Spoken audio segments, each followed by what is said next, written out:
रश्मि की उम्र यही कोई 20-22 साल की होगी। 2 साल पहले बस दुर्घटना में उसके माता पिता का देहांत हो चुका था। उसका इस दुनिया में अपना कहने वाला कोई भी नहीं था। रश्मि को पढ़ने का बहुत शौक था। उसके पिता उसे कलेक्टर बनाना चाहते थे। उन्होंने रश्मि की पढ़ाई में कोई कसर नहीं छोड़ी, मगर उनकी अचानक हुई मौत से जैसे रश्मि के सारे सपने बिखरने लगे। घर में जो कुछ भी जमा पूंजी बची थी, उससे रश्मि ने किसी तरह अपने कॉलेज की पढ़ाई पूरी की। उसके मन में अभी भी कलेक्टर बनने का सपना फल फूल रहा था, मगर पैसे की समस्या मुंह बाए खड़ी थी। पर रश्मि ने भी हार नहीं मानी। अपनी कलेक्टर की पढ़ाई जारी रखने के लिए उसने एक घर में खाना बनाने और बर्तन मांजने की नौकरी कर ली। जब उसके दोस्तों ने कहा, अरे रश्मि, तू पढ़ी लिखी ग्रेजुएट होकर अब बर्तन मांजने और खाना बनाने का काम करेगी? कोई भी काम छोटा या बड़ा नहीं होता, और फिर ये काम मैं अपना जीवन गुजारने के लिए नहीं, बल्कि अपने सपने को पूरा करने के लिए कर रही हूँ। फिर रश्मि ने काम शुरू कर दिया। दिन भर वो जी तोड़ मेहनत करती और शाम को घर आकर पढ़ाई करती। जहाँ वो काम करने जाती थी, वहाँ से उसका घर करीब 5 मील पर था। तेज चलने पर भी 9 बजे रात से पहले घर नहीं पहुँच पाती थी। रात को लालटेन के सामने थकी हारी पढ़ने बैठती और ना जाने कब सो जाती, उसे पता ही नहीं चलता। उस पर इतना जी तोड़ काम करने के बाद भी उसकी कमाई इतनी नहीं हो पाती थी कि वो तैयारी के लिए सारी किताबें खरीद पाती। कोचिंग करना तो दूर की बात थी। फिर भी रश्मि हिम्मत नहीं हार रही थी। जिस घर में रश्मि काम करती थी, उस घर का बेटा अमित भी यूपीएससी की तैयारी करता था। एक दिन काम करते हुए रश्मि ने अपनी मालकिन से पूछा, माँ जी, क्या अमित भैया भी यूपीएससी की तैयारी कर रहे हैं? हाँ, पर तुझे उससे क्या? तू अपना काम कर। बड़ी आई इंक्वायरी करने वाली की कौन क्या पढ़ रहा है। मालकिन की बातें सुन रश्मि ने जल्दी जल्दी अपना काम निपटाया और घर जाने को तैयार हुई।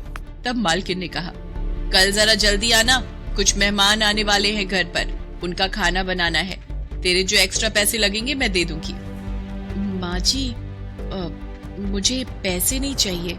अगर अमित भैया की पुरानी यूपीएससी की किताबें मुझे मिल जाए तो बड़ी मेहरबानी होगी। तभी अमित वहाँ आ जाता है। रश्मि की आखिरी बात उसके कानों में पड़ जाती है। वो उसका मजाक उड़ाते हुए कहता है, अच्छा, तो तू कलेक्टर बनेगी हैं? अरे औकात में रह अपनी। तुझे पता भी है कि यूपीएससी क्या चीज है? अच्छे अच्छों को नानी याद आ जाती, नानी। तेरे जैसे लोग कलेक्टर बनने लगे तो हो गया देश का उद्धार। अमित की बात पर उसकी माँ भी जोर से हंस पड़ी। रश्मि दुखी मन से वहाँ से निकल पड़ी। इस बात ने उसे थोड़ा दुखी तो किया, मगर उसके हौसले को तोड़ नहीं पाई। चाहे कितना भी मजाक उड़ा ले मेरा, मैं तो अपने सपने को पूरा करके ही दम लूंगी। आज से मैं 10-10 घंटे पढ़ूंगी। अब चैन से उसी दिन सोऊंगी जब मेरा सपना पूरा हो जाए, और अगर मैं इस सपने को पूरा करने के लिए मर भी गई तो वही सही। रश्मि ने ठान तो लिया, मगर किताबों की समस्या अभी भी हल नहीं हुई थी। अगले दिन वो फिर काम पर गई। वहाँ उसने सारे मेहमानों का खाना बनाया, और जब सब मेहमान खा पी कर चले गए, तब वो मालकिन के पास गई और बोली, माँ जी, सारा काम हो गया। आपने कहा था कि आप कुछ एक्स्ट्रा पैसे देंगी। अगर कुछ पैसे मिल जाएं तो मैं उनसे किताब खरीद लूंगी। मालकिन का सारा काम तो हो गया था, इसलिए उसके मन में कुटिलता पनप गई। उसने कहा, अरे तुझे किताबें ही चाहिए ना, तू अमित की किताबें लेती जा और उन्हें पढ़कर वापस कर देना। रश्मि को यही तो चाहिए था। उसने तुरंत हामी भर दी। फिर उसकी मालकिन ने अपने बेटे अमित को बुलाया और कहा, बेटे, इसे अपनी कुछ किताबें दे दे, ये 2-3 दिनों में उसे पढ़कर वापस कर देगी। माँ के कहने पर अमित ने अपनी कुछ किताबें लाकर रश्मि को दे दी। इसके बाद तो जैसे ये सिलसिला ही चल पड़ा। मालकिन रश्मि से मनचाहे काम करवाती और बदले में उसे कुछ किताबें पढ़ने को मिल जाया करती थी। मालकिन को इसमें अपना फायदा नजर आता था। उधर किताबें मिलने से रश्मि में एक नया जोश भर गया। अब वो दुगने उत्साह से अपनी तैयारी करने लगी। अमित की वो किताबें जो अलमारी में रखी धूल खा रही थी, उनके भी भाग्य जाग गए। एक दिन मालकिन ने काम करती हुई रश्मि से पूछा, क्यों रश्मि, तेरी पढ़ाई कैसी चल रही है? अब तो तुझे किताबें भी मिल रही हैं। रश्मि कुछ बोलती इससे पहले ही वहाँ अमित आ गया और बोला, अरे इसकी पढ़ाई कैसी चल रही होगी? सारा दिन तो ये यहाँ रहती है, पढ़ाई क्या खाक करेगी? क्यों रश्मि, तुझे पता भी है कि इस परीक्षा में कितने पेपर होते हैं? हाँ भैया, मुझे पता है कि इसमें कितने पेपर होते हैं। मेरी तैयारी दोनों पेपरों के लिए पूरी है। अच्छा, तुम मेरे एक सवाल का जवाब दो कि खजुराहो के मंदिर का निर्माण किसके शासनकाल में हुआ था? अमित की हवा निकल गई। उसे इस सवाल का जवाब नहीं पता था। क्या हुआ भैया, ये तो बहुत मामूली सा सवाल है, आपको इसका जवाब नहीं पता क्या? अमित कुछ नहीं बोला और चुपचाप वहां से चला गया। आज रश्मि ने अपनी सारी बेइज्जतियों का जवाब एक झटके में दे दिया था। रश्मि पूरी लगन से अपनी तैयारी करती रही। उसने पूरी परीक्षा का सिलेबस परीक्षा से 2 महीने पहले ही खत्म कर दिया। निश्चित समय पर परीक्षाएं हुई और रश्मि ने आसानी से प्री एग्जाम निकाल लिया। उधर अमित अपनी तमाम कोशिशों के बावजूद भी इसमें सफल नहीं हो पाया। रश्मि ने प्री की अपनी सफलता की बात किसी को नहीं बताई। जब तक मैं इंटरव्यू नहीं पहुंच जाती तब तक किसी को ये सब बताना ठीक नहीं है। इस तरह लगातार परिश्रम करते करते रश्मि ने मेंस की परीक्षा भी पास कर ली। अब सिर्फ इंटरव्यू देना बाकी रह गया था। इंटरव्यू से एक दिन पहले, देख रश्मि, कल अमित का जन्मदिन है, काफी सारे मेहमान आने वाले हैं, तू जरा जल्दी आ जाना। लेकिन माँ जी, कल तो मेरा आना मुश्किल है, कल मेरी आखिरी परीक्षा है। हाँ, बड़ी आई परीक्षा देने वाली, जितना बोला उतना कर। अगर कल तू नहीं आई तो फिर तुझे दोबारा यहाँ घुसने नहीं दूंगी। रश्मि ने मालकिन की बात नहीं मानी और निश्चित समय पर इंटरव्यू देने गई। मालकिन ने उसी दिन दूसरी नौकरानी रख ली। आने दो उस नवाबजादी को पगार मांगने, ऐसी खरी खोटी सुनाऊंगी कि जिंदगी भर याद रखेगी। मगर रश्मि उस दिन के बाद फिर कभी उस घर में नहीं गई। ईश्वर ने उसके भाग्य में कुछ और ही लिख रखा था। इधर मालकिन उसे खरी खोटी सुनाने का इंतजार करती रही, उधर यूपीएससी की परीक्षा का परिणाम आ गया। रश्मि ने 67वें रैंक के साथ न सिर्फ ये परीक्षा पास की थी, बल्कि टॉप 100 में भी आई थी। शहर के सारे अखबार उसकी कामयाबी के किस्सों से भरे थे। अमित और उसकी माँ ने जब अखबार के पहले पन्ने पर रश्मि का नाम और उसकी प्रशंसा देखी तो उनके मुंह खुले के खुले रह गए। कल तक उनके घर में काम करने वाली ने आज अपने मेहनत के दम पर वो मुकाम हासिल किया था कि अमित और उसकी माँ जैसे लोग उसके आसपास भी नहीं फटक सकते थे। उधर रश्मि आज बहुत खुश थी। आज उसकी सफलता ने न सिर्फ उसका और उसके पिता का सपना पूरा किया था, बल्कि अमित और उसकी माँ जैसे लोगों के मुंह पर ताले भी लगा दिए थे, जो किसी की हैसियत देखकर उनके दिमाग का अंदाजा लगाते हैं।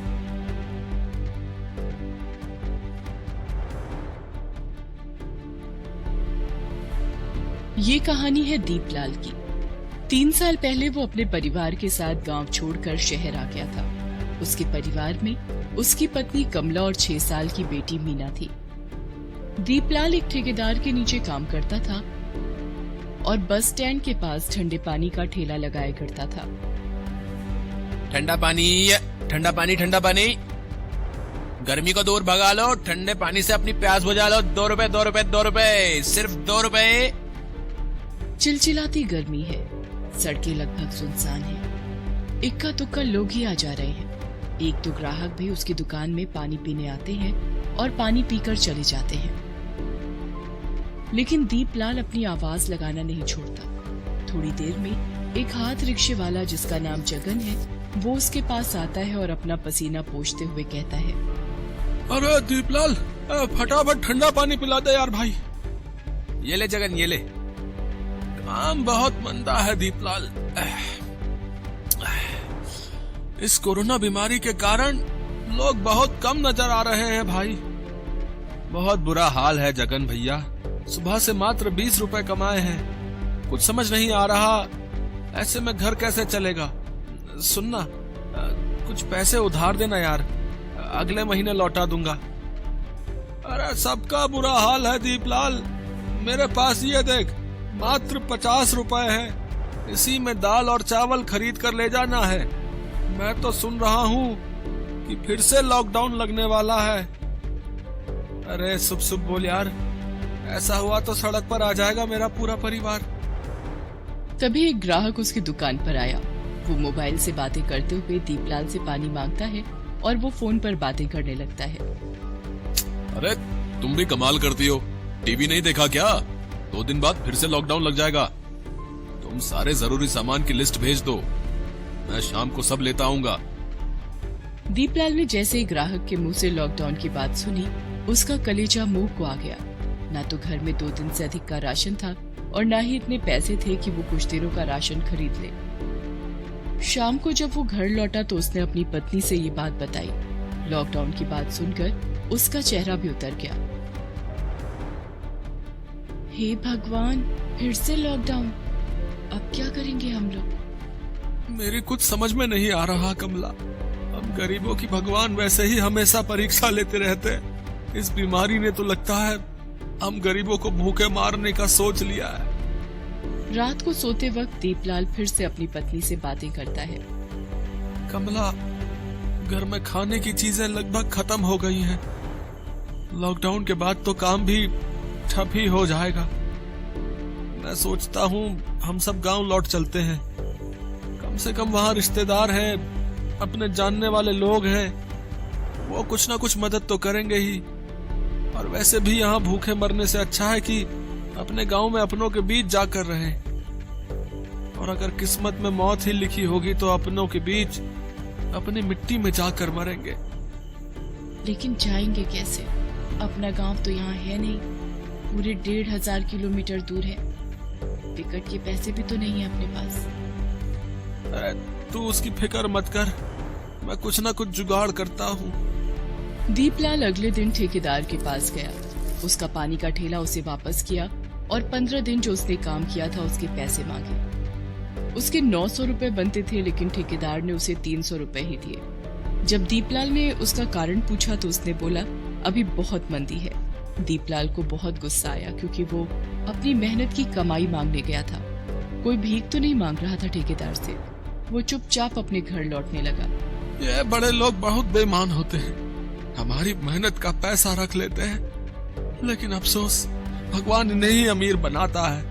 कभी कभी तो लगता है कि भगवान सिर्फ अमीरों के लिए है, हम गरीबों के लिए नहीं। दीपलाल अपने में ही खोया चला जा रहा था। उसके घर के रास्ते में ही रेलवे स्टेशन आता था। अचानक रेलवे स्टेशन के बाहर उसकी नजर गई। वहाँ हजारों लोगों की भीड़ दिखाई दी। किसी ने हाथों में बक्सा तो किसी ने सिर पर पोटली रख रखी थी। उनमें से कई लोगों को वो जानता था।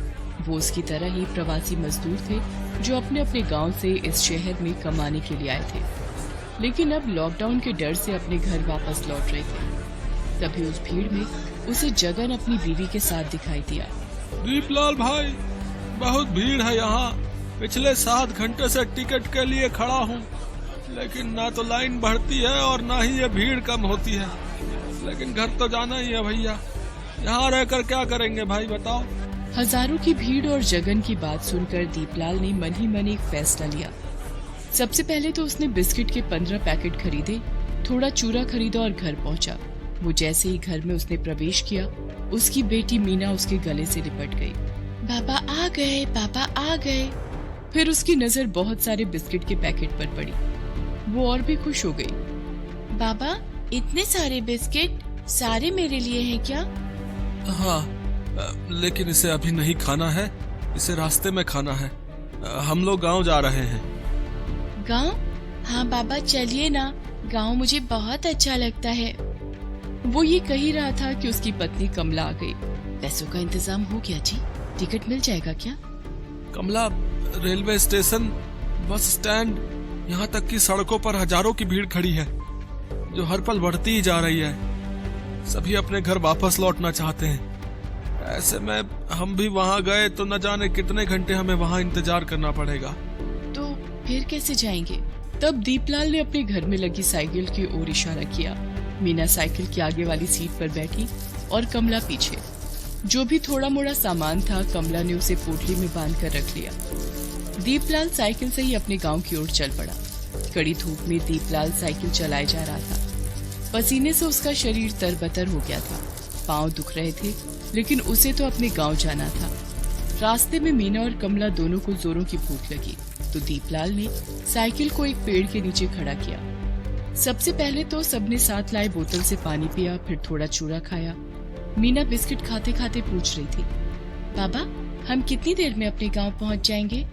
मुझे ना बहुत धूप लग रही है। उसकी बात सुनकर कमला ने पोटली से एक साड़ी निकाली और उसे 3 टुकड़ों में फाड़ा। एक मीना के सिर पर, एक दीपलाल के सिर पर और एक से खुद का सिर ढक लिया। दीपलाल एक बार फिर से अपने परिवार को लेकर निकल पड़ा। रात को सड़क किनारे ही वे सो जाते। सुबह दीपलाल फिर से निकल पड़ता। रास्ते में कहीं नल दिखता तो पानी की बोतल भर लेता, क्योंकि गर्मी बहुत ज्यादा थी और तीनों को प्यास भी खूब लग रही थी। 3 दिन बीत गए। दीपलाल लगातार साइकिल चला रहा था। उसकी हिम्मत जवाब दे रही थी। हे ईश्वर, कुछ कर नहीं सकता तो कम से कम धूप तो कम कर दे। देख नहीं रहा कितनी गर्मी है। हमें गांव पहुंचना है ईश्वर, थोड़ी तो दया दिखा। गर्मी के कारण उसका सिर भी चकरा रहा था, लेकिन वो किसी भी तरह अपने घर पहुंचना चाहता था। इस बीच साथ लाए सारे खाने पीने की चीजें खत्म हो गई। मीना बार बार भूख भूख कह रही थी, लेकिन रास्ते में ना तो कहीं कोई दुकान खुली थी और ना ही जेब में पैसे थे जिससे वो कुछ खरीद पाता। रास्ते में पानी की बोतल भरता और वही खुद भी पीता और मीना को पिलाता। काश पानी से लोगों की भूख मिट जाती तो लोगों की बहुत बड़ी समस्या हल हो जाती। इस बीच चौथे दिन रास्ते में उसे पुलिस वालों की गाड़ी लगी दिखी। एक पुलिस वाले ने उसे रोका और डांटते हुए कहा, अरे अरे, कहाँ चल दिया इस तरह? तुझे पता नहीं लॉकडाउन लगा है? अपने गांव जा रहा हूँ साहब। गांव? कहाँ है तेरा गांव? अभयपुर है साहब। मजाक करता है तू हमसे? अभयपुर यहाँ है? अरे यहाँ से 800 किलोमीटर दूर है अभयपुर। साहब, बस ट्रेन सभी जगह बहुत भीड़ है, पैसे भी जेब में ना के बराबर है, तो क्या करता साहब, इसलिए साइकिल से ही अपने गांव जाने के लिए निकल पड़ा। पुलिस वाले को उसकी बात पर अब भी विश्वास नहीं हुआ और उसने गुस्से में आकर उसे एक डंडा मार दिया। वो दूसरा डंडा मारने वाला था कि उसने देखा कि कोई उसके पैर पकड़कर बैठा है। वो मीना थी। साहब, मेरे पापा को मत मारिए ना, वो झूठ नहीं बोल रहे हैं। हम अपने गांव ही जा रहे हैं। पिछले 4 दिनों से वो लगातार साइकिल चला रहे हैं। वो बहुत थक गए हैं। भगवान के लिए उन्हें मत मारिए ना। ये कहकर मीना बेहोश हो गई। लगातार भूखे रहने और गर्मी के कारण उसका ये हाल हुआ था। पुलिस वाले को मीना की यह हालत देखकर उस पर दया आ गई। पहले तो पानी के छींटे से उसे जगाया, फिर पूरे परिवार को पुलिस वालों ने भरपेट खाना खिलाया। साहब, आप लोगों का एहसान मैं जिंदगी भर नहीं भूल पाऊंगा। भूखे को खाना खिलाने से बड़ा पुण्य और क्या हो सकता है साहब। लेकिन अब हमें इजाजत दीजिए, हमें अपने गांव पहुंचना है। जरूर इजाजत देंगे, लेकिन अब तुम लोग साइकिल से अपने गांव नहीं जाओगे। हमारे साहब ने तुम लोगों के लिए एक गाड़ी की व्यवस्था कर दी है, तुम लोग उसी से जाओगे, ठीक है? ये सुनकर दीपलाल और कमला फूट फूट कर रोने लगे। मीना की भी आंखों में आंसू थे। अगले दिन वे अपने गांव पहुंच गए। गांव के पेड़, वहां की मिट्टी, वहां की हवा, सबने उनका स्वागत ऐसे किया जैसे कोई बिछड़ा हुआ फिर से वापस लौट आया हो। दीपलाल ने अब कभी भी गांव से बाहर ना जाने का सोचा। वो वहीं सब्जियां उगाने लगा। कमला भी उसकी मदद करती। वे सभी अपने गांव वापस आकर बहुत खुश थे।